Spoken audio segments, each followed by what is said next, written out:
Nous avons un programme passionnant ce soir.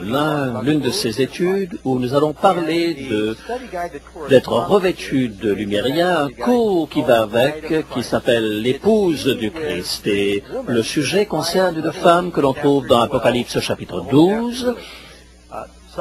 Et certains d'entre vous ont lu ça. Je vous avais demandé de le lire. Est-ce que vous l'avez fait? Bien. Nous allons ensemble regarder de plus près ce que cela signifie que de faire partie de l'épouse du Christ. Alors, si vous avez vos Bibles, peut-être vous devriez l'ouvrir à Apocalypse chapitre 12, et pendant que vous le faites, laissez-moi partager avec vous un fait merveilleux. Un bateau construit dans les années 1830, le Queen Mary, était à cette époque le plus grand bateau construit au monde. Et c'était plus grand que le Titanic.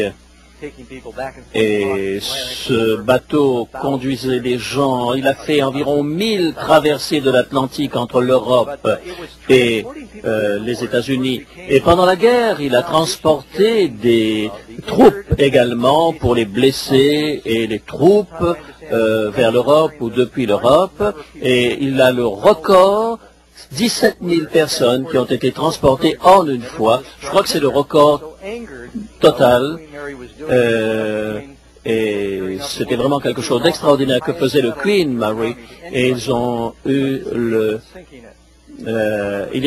on a promis la plus grande médaille allemande à celui qui arriverait à faire couler ce bateau. Personne n'a réussi à le faire. Il a servi pendant la guerre. C'est une belle histoire que cela, en 1963, il a été vendu et ils l'ont transformé en un hôtel. Et il y a des boutiques, il y a des restaurants. Et aujourd'hui, les personnes de Long Beach, en Californie,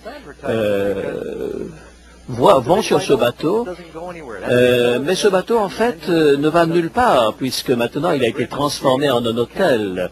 Il n'y a pas de capitaine, il y a des canaux de sauvetage, mais qui ne serviront jamais. Il a tout ce qu'un bateau doit avoir, mais il ne va nulle part. Et vous savez, ça ressemble beaucoup à certaines églises. Des églises qui ont toute l'apparence extérieure d'un vaisseau pour transporter, pour sauver, pour explorer, mais qui ne sont pas en train de le faire. Ils ne quittent jamais le port. Ils sont sur leur ancre. Et c'est juste pour le commerce et pour des rencontres sociales. Beaucoup d'églises dans ce monde sont semblables à celle-là. Vous avez dans Apocalypse deux femmes, une femme dans le chapitre 12, et puis vous avez Babylone, vous avez cette prostituée qui est dans Apocalypse chapitre 17. Et il représente toutes les religions, toutes les contrefaçons de religion dans le monde. Avant que Jésus ne revienne, je crois que les circonstances vont forcer les gens à faire des choix entre adorer la bête et son image ou de recevoir le sceau de Dieu et d'adorer Dieu. Maintenant, Dieu a un peuple qui est éparpillé dans le monde entier. Et Dieu a ses enfants dans beaucoup de pays du monde. Mais cela ne sera pas toujours la même chose. Il y aura un moment, un crible. Et à travers les circonstances, les gens seront obligés de choisir. Comment savez-vous de quelle manière choisir, à quelle église aller? Comment les gens peuvent choisir une église? J'ai entendu une fois un homme de Russie qui est venu aux États-Unis et il essayait d'acquérir le maximum de culture américaine. Et un jour, on lui dit, j'aimerais manger comme les Américains. Alors, il était dans un magasin et on lui a dit, où sont les céréales? Alors, il est allé vers la gondole où il y avait toutes les céréales. Et là, sur chacun des rayons, il y avait des rangées et des rangées de boîtes de toutes couleurs, de toutes formes. Et il y avait des céréales pour les enfants, pour les personnes âgées, pour les bonnes santé, pour ceux qui sont en bonne santé, pour ceux qui sont malades, ceux qui sont avec des personnages de bande dessinée dessus, d'autres avec des prix à l'intérieur. Certains étaient très purs et d'autres avaient toutes sortes de mélanges. Ils ne savaient plus quoi acheter. Et il est reparti sans rien acheter. Essayer de trouver son église est un peu quelque chose qui ressemble à cela. Il y a tant d'églises autour de nous. En fait, vous allez peut-être trouver une église qui peut faire exactement ce que vous avez envie de faire. Si vous voulez une église qui s'occupe de vous, vous en trouverez. Si vous voulez une église qui ne va pas vous poser de questions sur vos péchés, ça existe. Une église qui s'intéresse à la musique, aux enfants, vous allez trouver partout des églises. Vous savez quelle est la raison première pour laquelle les gens choisissent une église? J'ai écrit un livre qui s'intitule « Comment survivre en trouvant une église ». Alors, il doit être proche de mon église. Est-ce que c'est l'église de ma famille, où j'ai grandi? Alors, c'est là où je vais. Comment est-ce que je choisis une église, donc? C'est là que je veux trouver des amis. Est-ce que nous voulons aller dans une église où les gens sont amicaux? Il n'y a rien de mal à cela. Est-ce que ça ne serait pas agréable d'aller aux églises où va notre famille? Une église qui n'est pas très loin de chez vous? J'y vais parce qu'ils ont une chorale et puis que j'aime chanter. C'est une bonne chose d'avoir un programme de musique. Je vais dans cette église où il y a des programmes formidables pour les enfants. Alors donc, on s'occupe des enfants et puis tranquillement, je peux m'asseoir et écouter le programme. C'est une bonne chose. Je vais parce que le pasteur, il est beau. Et je sais pourquoi est-ce que vous êtes tous là aujourd'hui, n'est-ce pas? Ou alors ils vont à l'église parce que c'est quelque chose de passionnant. Et certaines personnes vont à l'église parce que c'est là où va toute la crème de la société. Et je comprends que le président Bush va dans une église ici à Washington et on reçoit des coups de téléphone en disant « Où est-ce que le président va à l'église cette semaine ?» Ils veulent aller dans la même église que le président. Mais qu'est-ce qu'il y a de mal que d'aller dans l'église où va le président? Nous allons une église où le pasteur nous garde éveillés, ou une église où il y a un bon programme de musique, ou un programme pour les enfants. Pourquoi vous allez à l'église? C'est parce que le bâtiment est beau, a-t-il répondu. Oh, les vitraux sont tellement apaisants. Non, aucune de ces choses ne sont forcément immorales, mais aucune de cela n'est une bonne raison pour choisir son église. Et pourtant, ce sont les raisons pour lesquelles la moyenne des gens choisit une église. Vous croyez, vous savez, la bonne raison pour choisir une église, c'est de la même manière que je choisis les céréales. Je regarde la dimension de la boîte et je regarde les ingrédients. Et lorsque je vois qu'il y a du sucre, je le remets sur le rayon. Il y a des gens qui choisissent l'église où ils trouvent du sucre. Vous savez, comme les Américains aiment être entretenus, qu'on s'occupe d'eux, alors bon, ils vont à l'église en se disant, occupez-vous de nous, et divertissez-nous. Et beaucoup de gens, toute la semaine, viennent là juste pour entendre l'écriture et puis pour être divertis. Vous choisissez une église parce que ses fondements, ses études se trouvent dans la Bible. C'est la raison. Si vous avez une église qui répond aux critères de la Bible, et même si cette église est toute vieille et toute moche, ça n'a pas d'importance si le pasteur vous endort. Cela n'a pas d'importance s'ils ne peuvent pas chanter comme chantent les meilleurs chanteurs. Ça n'a pas d'importance même s'il n'y a pas de programme pour les enfants. Cela n'a pas d'importance si c'est à 80 km de chez vous et qu'aucun de membres de votre famille il y va. Mais s'ils enseignent ce que Jésus enseigne, c'est ça l'église qu'il faut choisir. Et pourtant, peu de personnes prennent leurs décisions sur les critères bibliques pour choisir leur église. Une petite histoire à propos de cet homme à qui on demandait, mais à quoi croit votre église? Mon église croit ce que dit notre pasteur. Et qu'est-ce que votre pasteur croit? Lui, il croit ce que l'église enseigne. Et qu'est-ce que votre église et votre pasteur croit? Il croit la même chose. Et cette personne n'avait aucune idée de la position officielle de son Église. Ce sont de bonnes personnes, et il y en a dans toutes les Églises.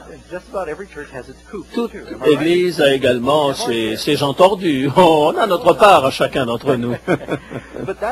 Mais ce n'est pas comme ça que vous cherchez une Église. Vous cherchez une Église sur ses enseignements. Nous allons voir quels sont les critères bibliques, comment trouvons-nous l'Église de Dieu. Il y a des choses dans la prophétie qui vont ouvrir en quelque sorte les clés qui vont ouvrir la compréhension pour la véritable Église. Et comme nous savons qu'un jour tous seront marqués, soit par le sceau de Dieu, soit par la marque de la bête, il va falloir choisir. Et nous ne pouvons pas faire simplement les choses que tout le monde fait parce que c'est populaire. C'est le grand chemin vers la destruction. C'est le chemin large vers la destruction. Et si vous voulez être populaire pour être dans l'Église de Dieu, eh bien, ce n'est pas le Dieu. Vous connaissez l'histoire où des femmes sont venues vers Salomon et les deux réclamaient en disant « c'est mon enfant ». L'une d'elles avait négligé son enfant et le bébé avait étouffé l'enfant pendant la nuit sous son poids.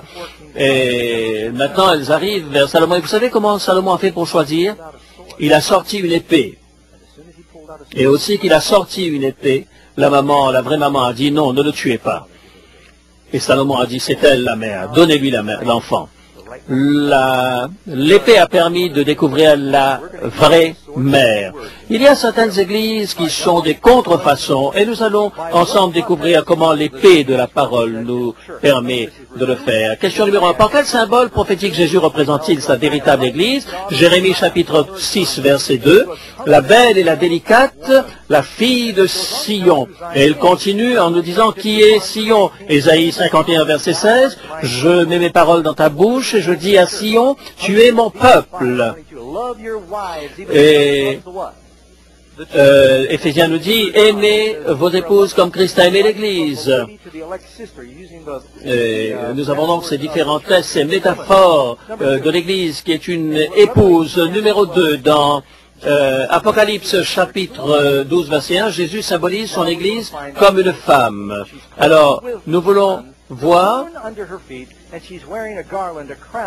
elle a une couronne sur la tête, elle a donc 3 symboles qui sont là. Quelle est la signification de ces symboles? Que représente le soleil? La Bible, dans Malachie chapitre 4 verset 2, pour vous qui craignez mon nom, se lèvera le soleil de la justice et la guérison sera sous ses ailes, vous sortirez et vous sauterez comme des veaux. La lune sous ses pieds représente, et vous savez que la lune reflète la lumière du soleil. L'Ancien Testament, le système sacrificiel de l'Ancien Testament, ombre du Messie à venir, et sont donc l'ombre du soleil comme la lune, et reflète la lumière du soleil. En fait, Hébreux chapitre 10 et le verset 1 de le 10, c'était l'ombre des choses à venir. Elle a aussi, en troisième lieu, une couronne de 12 étoiles qui représente le leadership de l'Église. Le chiffre 12, c'est ce que nous retrouvons les apôtres. Dans l'Ancien Testament, il y avait les 12 juges, il y avait les 12 tribus. C'est le leadership de l'Église. Est-ce que ça a du sens, ce que je dis jusqu'à maintenant? Cette femme est habillée de la lumière de Dieu. Le soleil, la lune et les étoiles. Dieu est celui qui a fait la lumière, qui illumine le monde. Question numéro 3. La prophétie dit ensuite que la femme donne naissance à un enfant mâle qui est emporté vers le trône de Dieu dans le ciel. Apocalypse 12, versets 1, 2 et 5. Quel est cet enfant? Apocalypse chapitre 12, verset 1. Et elle enfanta un fils qui doit paître les nations avec une verge de fer, et son enfant fut enlevé vers Dieu et vers son trône. Cela représente Jésus. Et il y a 7 cas de femmes dans l'Église, dans l'histoire de la Bible, qui étaient stériles et qui ont eu des enfants miraculeusement. Ces femmes représentaient cette femme l'Église qui attendait Jésus. Et c'est une combinaison de tout l'Ancien Testament qui nous disait de la semence de la femme sortira le Messie.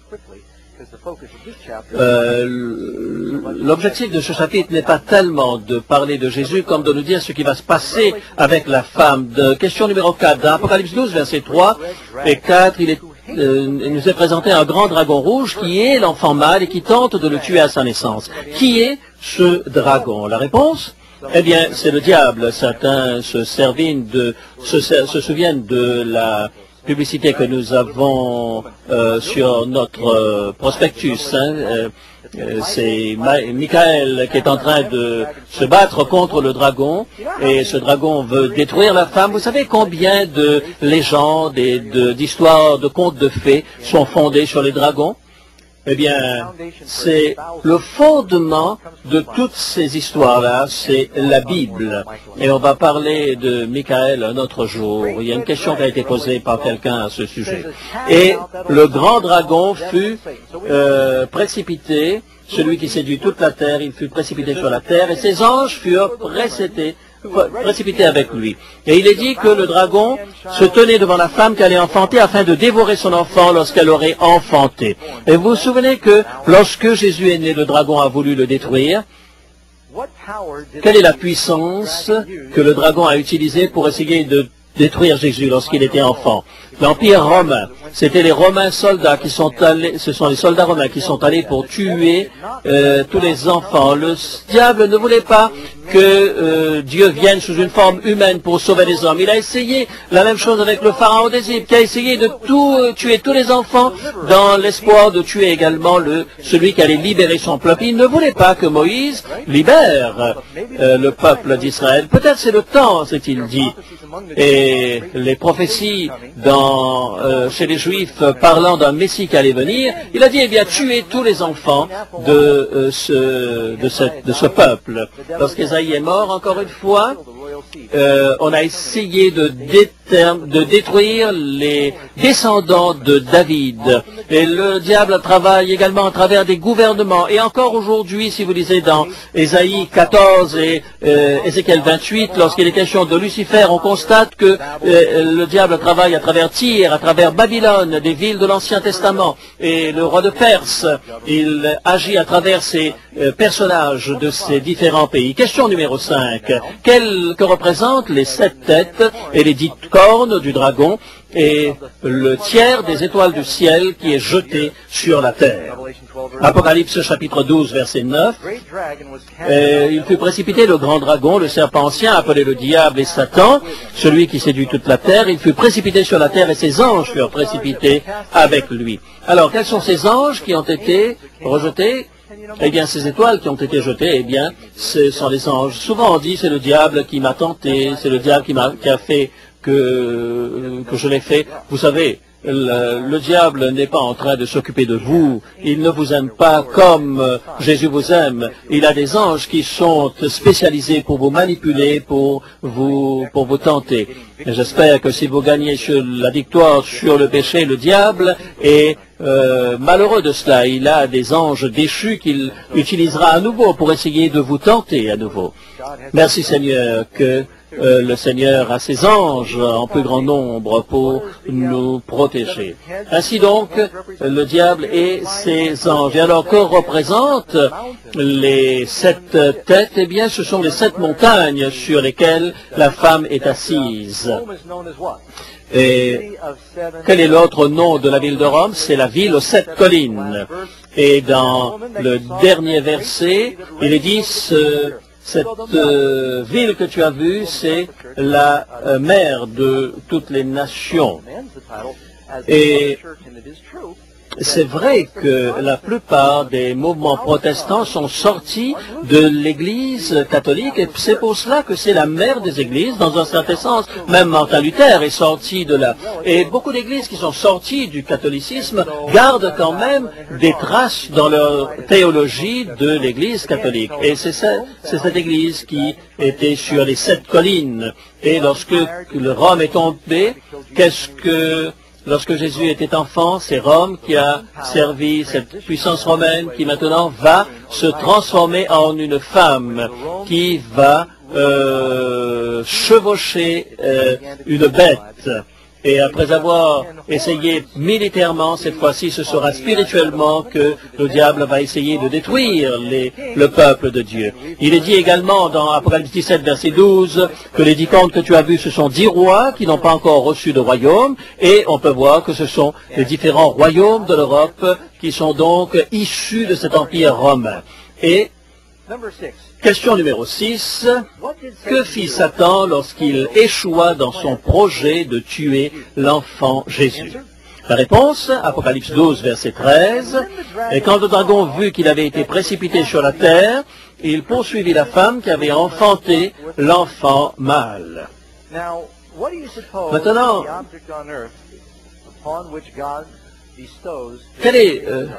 quel est l'élément sur cette terre lorsque lorsque Jésus regarde cette terre, selon vous, sur quoi est-ce qu'il porte son regard? Après quoi soupire son cœur? Quel est l'homme qui manque le plus lorsque celui qui manque le plus, c'est celui qui a quitté la maison. Et l'épouse de Jésus et ses enfants sont l'objet de son désir suprême. Vous pouvez vraiment faire du mal à quelqu'un. Vous pouvez persécuter des gens, mettre des éclis de bambou sous leurs ongles, etc. Mais le pire, c'est lorsqu'on touche à un enfant. Eh bien, lorsqu'on a appris, par exemple, que cette petite fille en Floride a été kidnappée et qu'elle a été tuée, je pensais à ses parents, je me dis, c'est quelque chose de terrible. C'est terrible lorsque votre enfant meurt dans un accident, mais un enfant qui meurt comme cela de la main de quelqu'un d'autre, la souffrance que cela produit est inimaginable. Le diable veut extraire la plus grande souffrance de Jésus parce qu'il sait qu'il a peu de temps, le diable. Et ce qu'il est en train de faire, il est comme une sorte de pitbull qui est en train de hurler, d'écumer, et il essaye de mettre autant de souffrance sur le peuple de Dieu parce qu'il sait que lorsqu'il fait souffrir Jésus, il fait souffrir ceux qui sont perdus également. C'est pour ça que le diable essaye de vous faire souffrir, parce qu'il sait que Dieu vous aime. Et le diable sait, il ne le comprend peut-être pas, mais il le sait que s'il fait du mal à Dieu, il vous fait du mal à vous également, et vice-versa. Et nous pouvons voir ça clairement dans les premiers siècles de l'Église. Premièrement, le diable avait un plan pour éradiquer le christianisme de l'histoire par une sorte de génocide, pour les annihiler. Et le christianisme a été considéré comme illicite.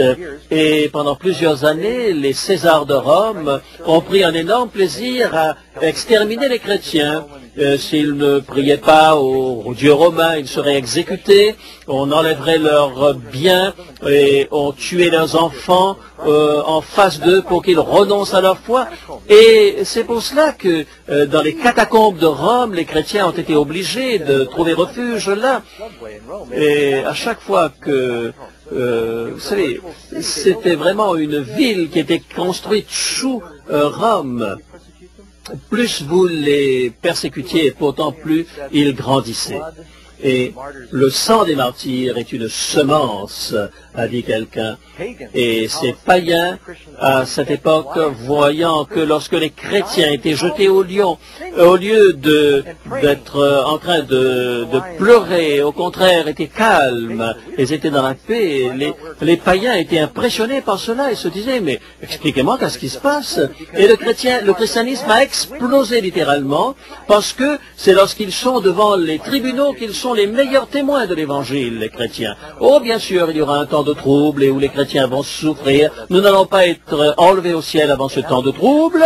Et ça, c'est lorsque l'Église va briller le plus, lorsqu'il y aura les heures les plus sombres de notre histoire. Le Seigneur va pas nous sauver de la tribulation, mais il va nous sauver grâce à la tribulation, à travers la tribulation. Jésus n'a pas enlevé de la fournaise les 3 amis de Shadrach, Meshach et Abednego. Jésus n'a pas sorti Daniel de la fosse au lion. Dieu est avec son peuple lorsqu'il passe dans le feu. Il dit, lorsque vous passerez par le feu, je serai avec vous. Et lorsque nous avons des épreuves terribles, eh bien, c'est à ce moment que l'Église va se développer le plus extraordinaire. Alors, Satan se dit, le plan A ne fonctionne pas, je vais utiliser le plan B. Mais le plan B ne fonctionne pas non plus. Vous savez, le plan B, eh bien, nous allons légaliser l'Église et on va la détruire de l'intérieur, se dit le diable. Détruisons-le avec l'indifférence, donnons-lui l'illusion qu'ils sont sauvés, permettons-leur de dire Seigneur Dieu au Dieu du ciel, et puis on leur donne suffisamment de christianisme pour les inoculer contre le vrai christianisme. Et avec la légalisation du christianisme par Constantin vers 321 après Jésus-Christ, c'était très facile de devenir chrétien. Alors les païens sont entrés en foule dans les églises, et des églises qui avaient été pures lorsqu'elles étaient persécutées. Vous savez pourquoi? Parce que si vous voulez avoir une église qui soit proche de la vérité, eh bien, persécutez-la. Lorsque cela devient illégal d'être un chrétien, eh bien, à ce moment, les chrétiens savent exactement ce qu'il faut faire pour être un bon chrétien. J'ai entendu une histoire en Russie. Et en 1992, je suis allé en Russie. Et vous savez, avant que le christianisme ne soit légalisé, si vous étiez surpris dans une réunion chrétienne, eh bien vous étiez persécuté. Alors quelqu'un avait une Bible et ils mettaient des couvertures sur une machine à écrire et ils tapaient et ils étaient là avec des lampes, des bougies et il ne fallait pas que les voisins entendent la machine à écrire. Et nous avons commencé à donner des Bibles gratuitement après le programme. Eh bien, c'était une grande erreur. Eh bien, les gens ne voulaient pas écouter le sermon, ils voulaient avoir une Bible, tout simplement. Et on s'est dit, on va leur donner la Bible et ensuite on va leur dire de revenir. Mais j'ai entendu cette histoire que des chrétiens se sont réunis dans l'une de ces rencontres secrètes qu'ils avaient, et voilà que la police secrète est arrivée, et plusieurs soldats, et ils ont dit, ça c'est une rencontre chrétienne, nous savons ce que vous êtes en train de faire ici. Et ils ont pris une Bible, ils l'ont mise sur le sol, et vous devez renoncer au christianisme en crachant sur cette Bible, ou alors vous allez être exécutés. Alors un par un, certains d'entre eux ont craché sur la Bible et sont partis, il en est resté 4 ou 5. Les soldats ont fermé la porte et ils ont dit, nous sommes très heureux, malheureux de ce que nous avons fait pour la Bible. Nous sommes des chrétiens, mais nous voulions que les espions sortent avant que nous puissions vous dire que nous sommes chrétiens. Les hypocrites sont partis. Que feriez-vous dans cette circonstance? Pendant ce temps, au Moyen-Âge, l'Église est devenue celle qui persécutait ceux qui ne suivaient pas la nouvelle Église. Et le nouveau credo, c'était mélanger le christianisme pur avec la religion de l'État. C'était le paganisme qui était la religion d'État. C'est une combinaison du babylonisme, de la religion grecque, de la religion perse et romaine, tout cela mélangé comme dans un milkshake, et tout cela, maintenant, c'est mélangé également au christianisme. Si vous lisez le livre de Hislop, Les deux Babylones, c'est une histoire extraordinaire. Comment le paganisme est entré dans l'Église chrétienne. Et Jupiter, Mercure, et alors que l'Église chrétienne devenait la religion chrétienne, qu'est-ce que nous allons faire de nos belles statues? Ah ben, vous savez ce qu'on va faire, on va leur donner des noms chrétiens. Et pendant un moment, il y a eu une réaction, mais on a fini par remplacer l'idolâtrie par cela. Et cette idée que, vous savez, la mythologie grecque, Pluto, etc., tout cela, toutes ces fausses connaissances, et le christianisme a été perdu. L'une des raisons pour laquelle on appelle ça le Moyen-Âge, la période sombre, en anglais, c'est parce que c'était au moment où on était privé de la Bible. Et on vous annonçait que vous brûlez pour toujours dans le purgatoire ou dans l'enfer, à moins que vous ne donniez de l'argent pour l'Église. Et on appelait cela les indulgences. Et vous pouviez payer. Et alors, on a commencé à garder les gens dans l'obscurité. Et il fut une époque où l'Église exécutait des personnes qui avaient la Bible. Est-ce que ce n'est pas tragique? C'est vrai. Prenez votre encyclopédie et regardez ce qui est écrit dedans. Mais si la bête reçoit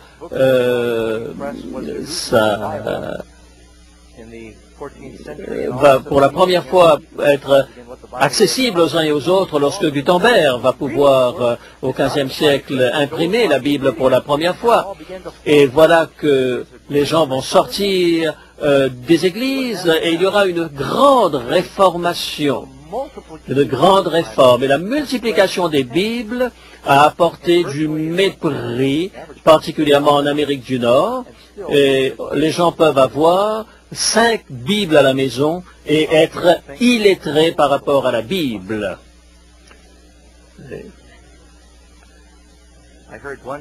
J'ai entendu un enfant qui répondait à son prof d'école d'église, qui était la femme de Lot. Eh bien, la femme de Lot, c'était une femme qui le jour était une nuée et le soir était une boule de feu.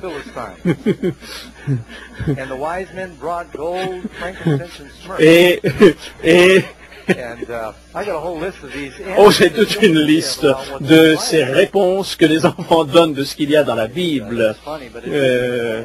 Mais c'est pathétique quand on y pense.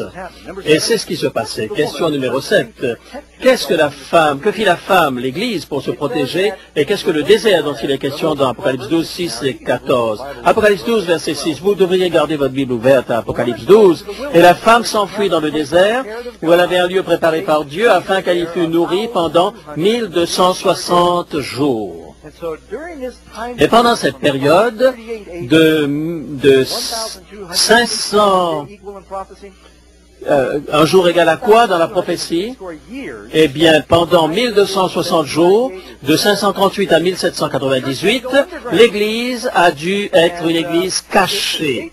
Et l'Église d'État a rendu illégale l'Église fidèle. Vous vous souvenez que les clés de la prophétie pour ouvrir l'histoire de l'Apocalypse, ou les prophéties de l'Apocalypse, sont des histoires que l'on retrouve dans d'autres places de la Bible, dans d'autres endroits de la Bible. Si vous connaissez votre Bible, vous avez entendu parler d'une méchante reine. Comment elle s'appelle? Jézabel. Vous la connaissez certainement. Et était-elle une reine païenne ou juive? Païenne qui avait marié un roi juif. Et elle l'a manipulé. Elle a réussi à l'amener à persécuter les prophètes de Dieu, comme le prophète Élie et le peuple de Dieu. Et elle a mélangé l'adoration de Jéhovah avec l'adoration des Baals. Et Élie a été obligé de leur dire, choisissez qui vous voulez servir, Baal ou le vrai Dieu. Jusqu'à quand clocherez-vous des deux côtés? Après 1260 jours de famine, il y a eu, c'est la même chose, on peut faire un parallèle avec ce qui s'est passé de 538 à 1798, l'Église de Dieu, il y a eu une famine spirituelle de la parole de Dieu pendant 1260 jours prophétiques, semblable à celle de l'époque de Jézabel. Question numéro 8 dans Apocalypse 12, verset 17, l'Église appelle son Église du temps de la fin le reste. Que signifie le mot reste? Combien d'entre vous, mesdames, et peut-être même aussi les hommes, combien vous savez ce que c'est qu'un reste? Vous allez dans les magasins, par exemple, eh bien, ça vous arrive à prendre un reste de tapis de sol ou un reste de tissu lorsque vous allez dans un magasin de tissu. Eh bien, lorsque ça sort de l'usine et lorsque on a fait c'est enroulé sur un énorme rouleau, on coupe de plus en plus et on vend, et on arrive à un moment, et à ce moment-là, il reste un petit morceau à la fin, et on le vend comme un reste. C'est ce qu'on appelle un remnant en anglais. Vous savez, par exemple, des dames peuvent faire des oreillers avec peut-être,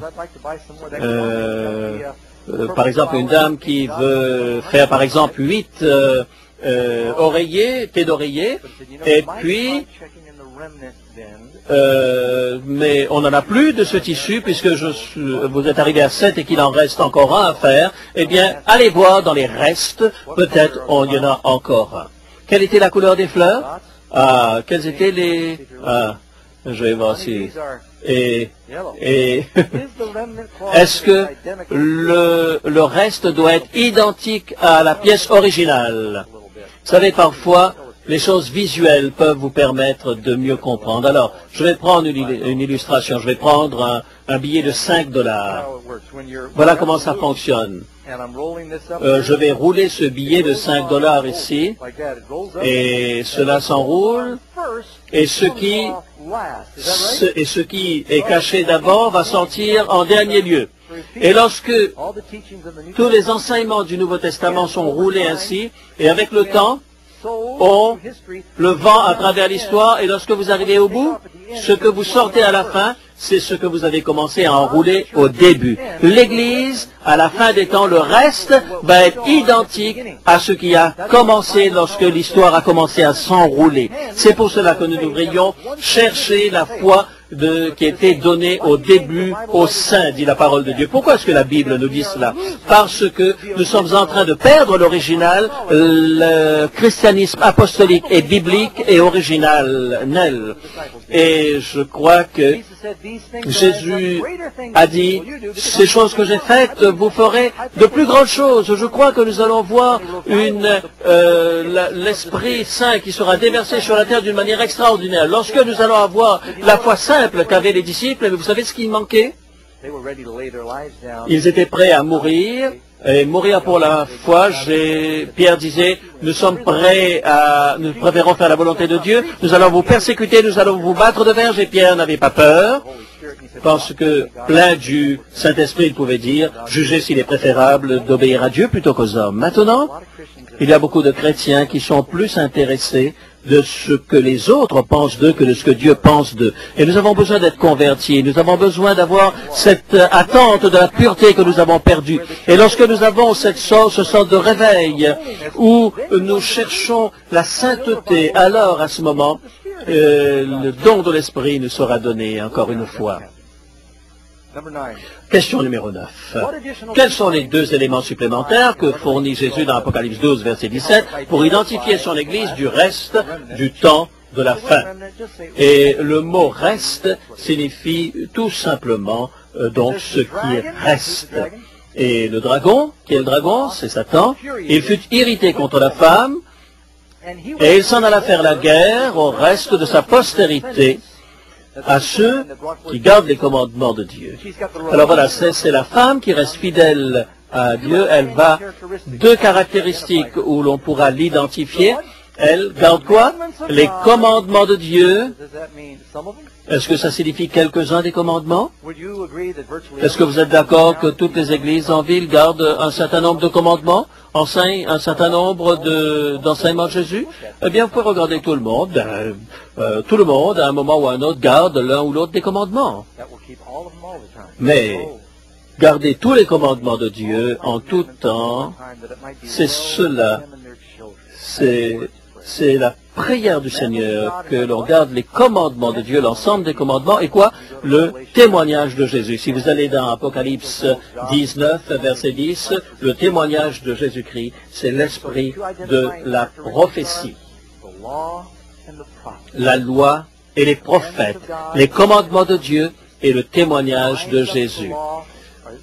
Tu liras les témoignages, scelle la loi au milieu de mes disciples, Ésaïe chapitre 8. Et ainsi, le Seigneur désire que les commandements de Dieu, le témoignage de Jésus, son Église va enseigner, prêcher et pratiquer ces enseignements fondamentaux. Jésus dit, si vous m'aimez, gardez mes commandements. Pourquoi est-ce qu'ils les gardent? Parce qu'ils aiment Jésus.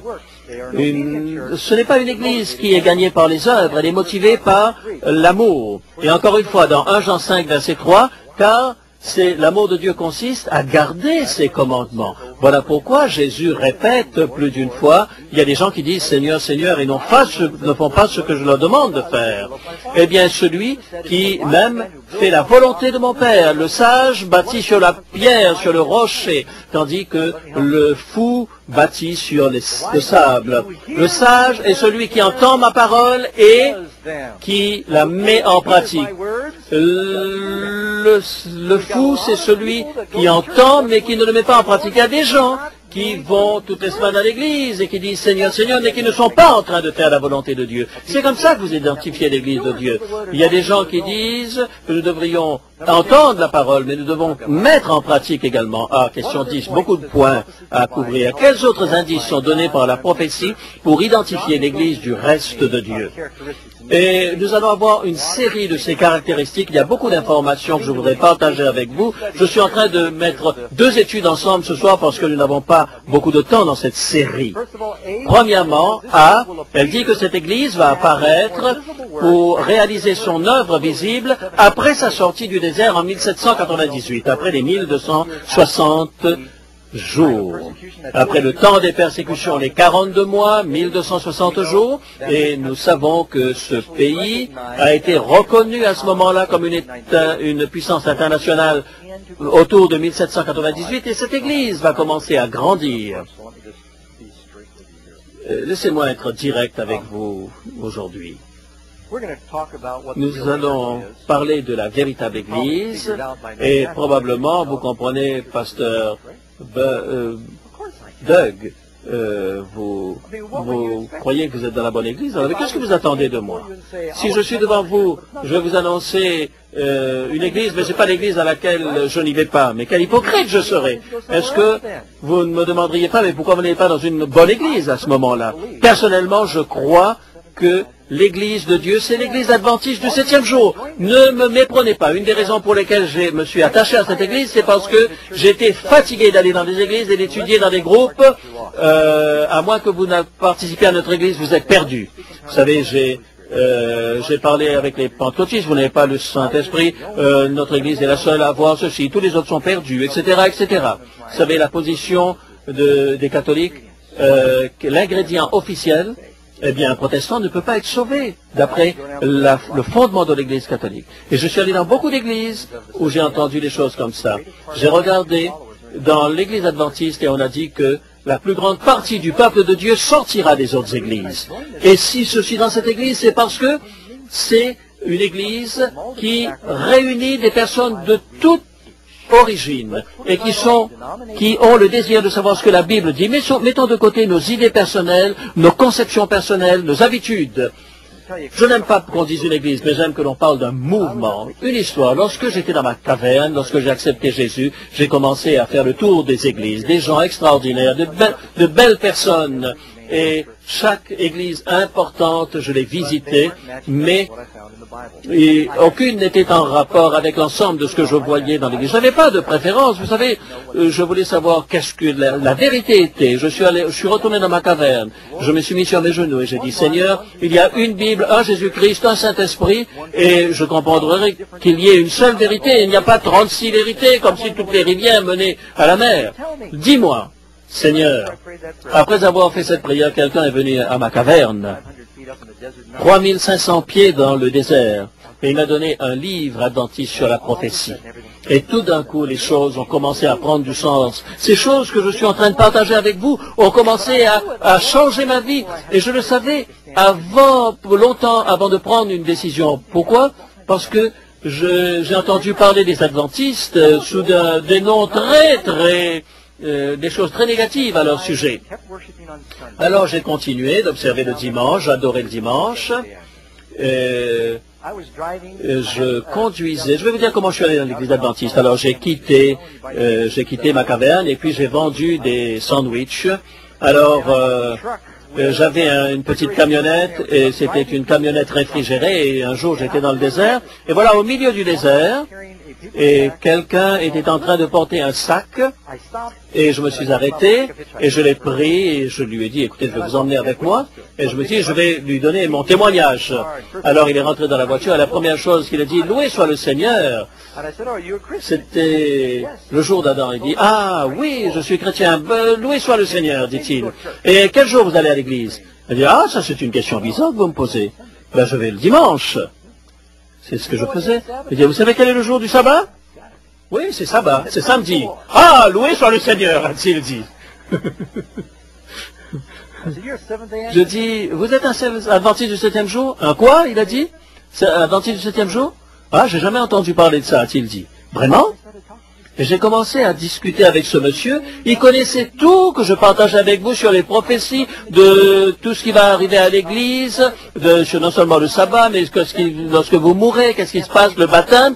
Et nous sommes allés à Venice, nous nous sommes assis pendant des heures. Tous mes sandwichs se sont abîmés dans le camion.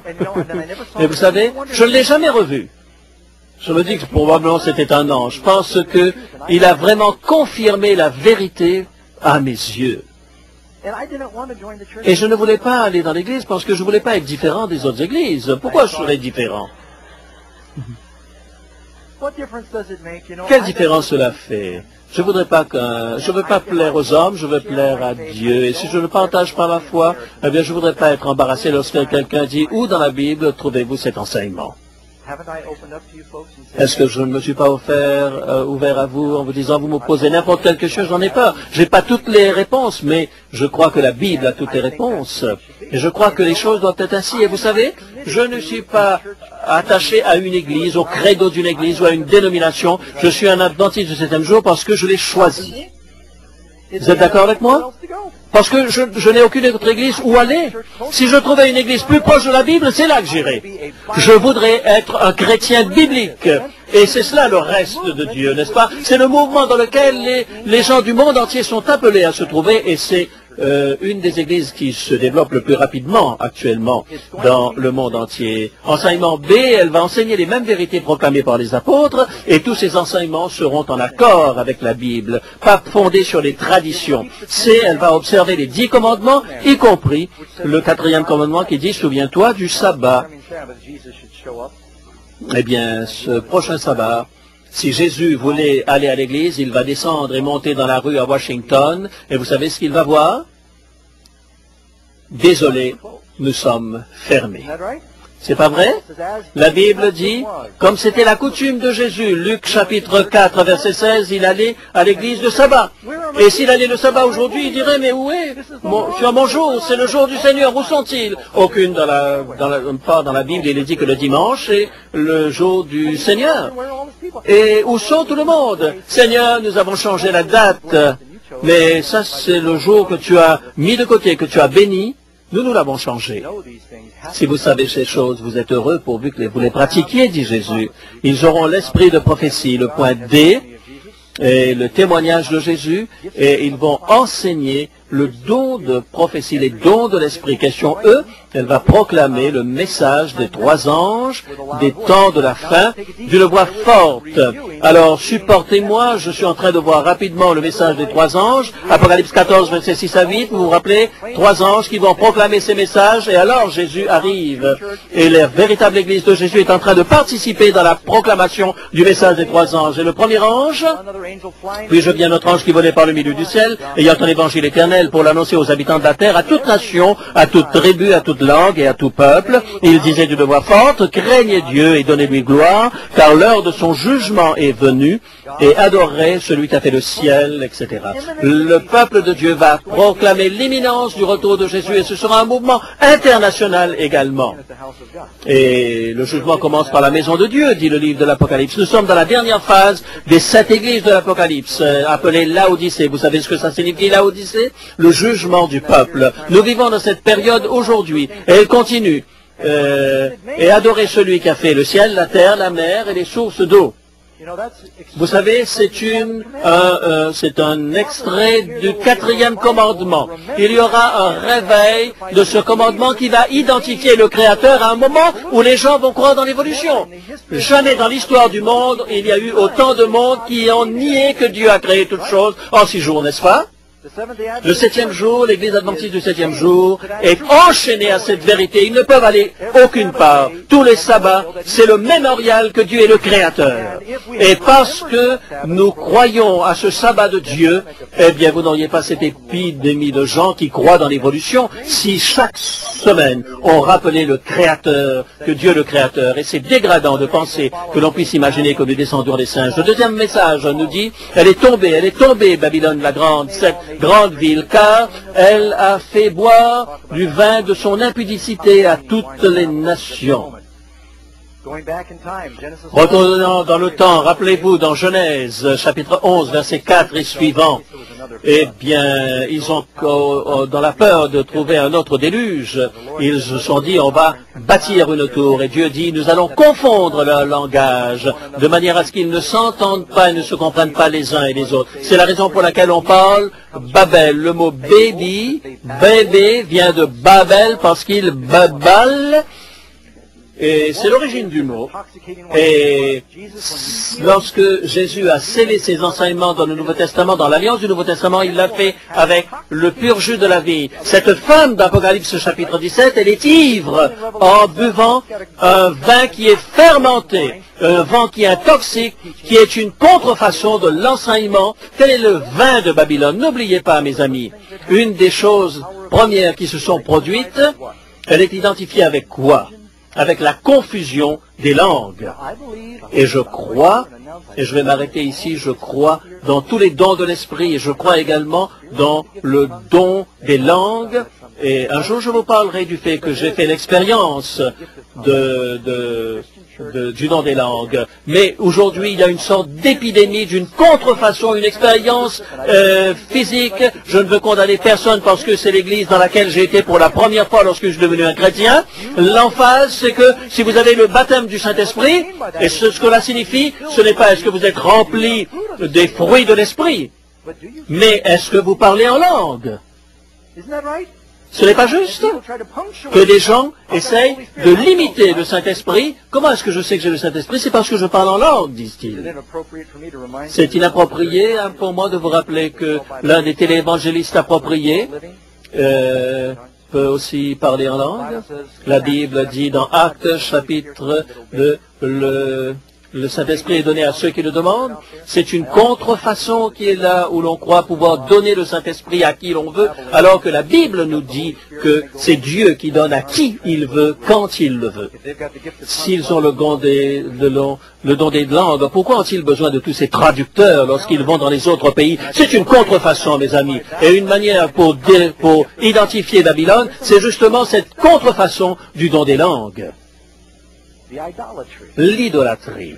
L'idolâtrie dans l'Église. Regardez cette statue de Saint-Pierre que vous pouvez trouver dans la basilique Saint-Pierre à Rome, et les gens viennent embrasser l'orteil. On sait que c'est pas Pierre, mais ils sont en train d'embrasser les pieds d'une statue. Bien sûr, le bouddhiste sait aussi que la statue c'est pas Bouddha, mais ils adorent aussi les statues. Quelle est la différence? On est dans une église qui dit que l'on peut communiquer avec le monde. Combien de personnes prient Marie et les autres saints? Et en fait, Marie était une sainte, pas de question, on ne remet pas ça en question. Mais montrez-moi un seul verset qui nous dit qu'elle est ressuscitée. Un seul verset. C'est risqué parce que les gens qui sont là, vous ne connaissez pas et vous venez d'Orient-Part différent. Est-ce que vous voulez être un chrétien de la Bible? Je ne suis pas en train de ridiculiser qui que ce soit, mais la Bible nous a dit que les morts ne savent rien. Et on ne peut pas prier pour les morts, et on ne peut pas prier les morts. Et nous devons prier Jésus, et on va continuer pour montrer les autres caractéristiques. Il y a la contrefaçon du baptême. Si vous êtes dans une église, vous pouvez aller au ciel ou en enfer lorsque vous mourrez, vous êtes à Babylone. Si une église vous enseigne que cela n'a pas d'importance, que vous viviez une vie sainte, ou non, eh bien, vous êtes à Babylone, vous le savez. Vous n'avez pas besoin de prendre soin de votre corps. Vous pouvez simplement prier, vous faites n'importe quoi. Eh bien, c'est Babylone. Qu'est-ce que Dieu dit sur Babylone? Apocalypse chapitre 18, verset 2. Et il criait d'une voix forte en disant, elle est tombée, Babylone la grande, quand elle est devenue une habitation de démons, un repère de tout esprit impur. Et ne manquez pas ça. Sortez de Babylone, mon peuple. Ah, j'aime cela. Dieu dit, mon peuple est dans Babylone. C'est son peuple. Et c'est la raison pour laquelle je suis passionné lorsque j'ai appris que l'Église adventiste savent que le peuple de Dieu est en dehors de son Église. Mais ils entendront sa voix un jour et ils sortiront, ou alors ils seront participants de son péché et ils vont avoir aussi part à ses plaies. Et ensuite, Apocalypse chapitre 18, nous allons voir ce qu'il arrivera à Babylone. C'est quelque chose d'effrayant. Le troisième ange suit avec une voix forte en disant, versets 9 et 10, si quelqu'un reçoit la marque de la bête et son image, le même boira de la... Il boira aussi du vin de la fureur de Dieu versé sans mélange dans la coupe de sa colère. Et si vous obéissez aux lois de Babylone au lieu des lois de Dieu, eh bien, ils sont à ce moment la marque de la bête, la marque de Babylone. J'aimerais retourner à ma liste ici. C'est un mouvement mondial, point F. Ce mouvement dans lequel je me trouve est un mouvement extraordinaire. Et ne serait-ce que Amazing Facts simplement. Regardez un petit peu dans le monde, dans le globe, ce sont les endroits où nous avons eu des rencontres qui ont été retransmises par satellite. Tout ce qui est vert, c'est là où vous pouvez, dans le monde, aller entendre, soit par Internet, par la radio ou par la page écrite, le message qui est prêché par Amazing Facts, entre autres. Dieu, la parole de Dieu est en train d'aller dans le monde entier aujourd'hui. C'est un mouvement mondial. Est-ce que vous êtes une église qui fait une petite rencontre dans votre coin? Ça peut être quelque chose de social qui vous fait bien. Le mouvement de Dieu est un mouvement mondial qui apporte un message spécifique de se préparer pour sortir de Babylone et pour se préparer pour le proche retour de Jésus. Ils vont également, enseigner le message éternel qui est le salut en Jésus-Christ seul. Pas par les œuvres.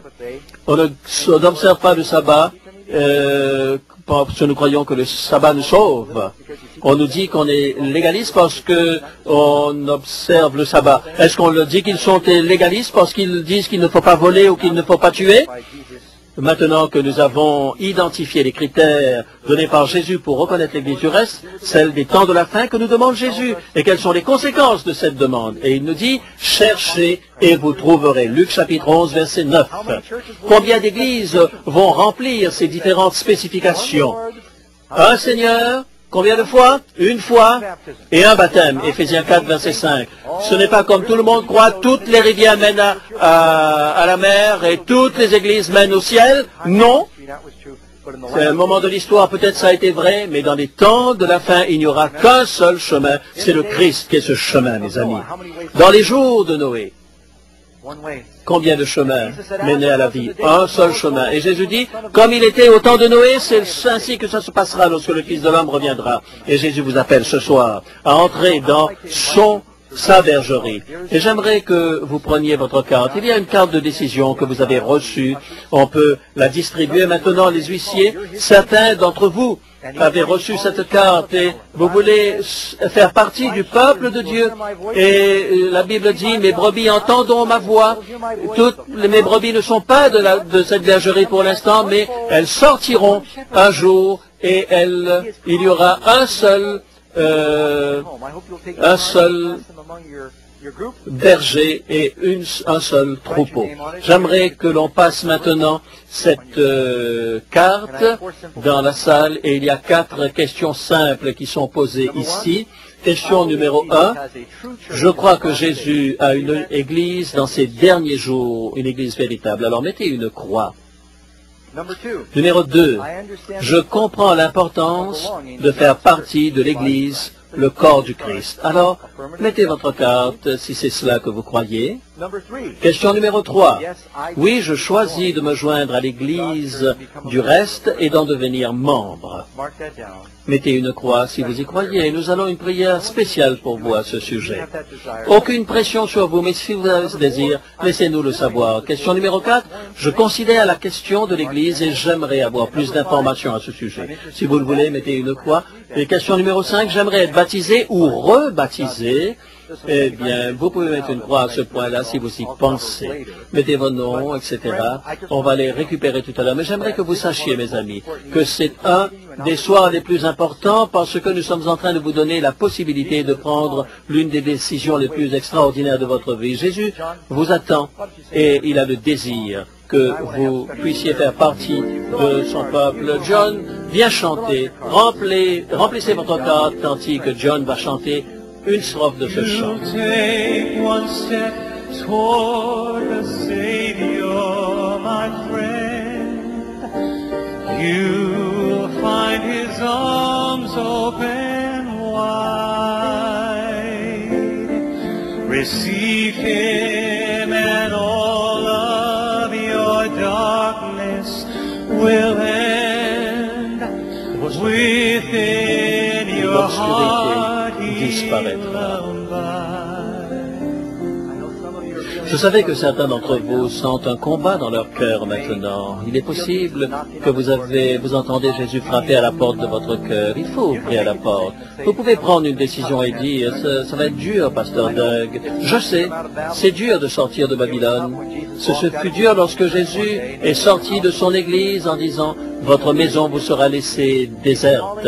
Il vous appelle dans sa bergerie. Et je prie pour que vous disiez oui maintenant. Puis-je prier pour vous? Père Céleste, nous te sommes reconnaissants que Jésus vient bientôt.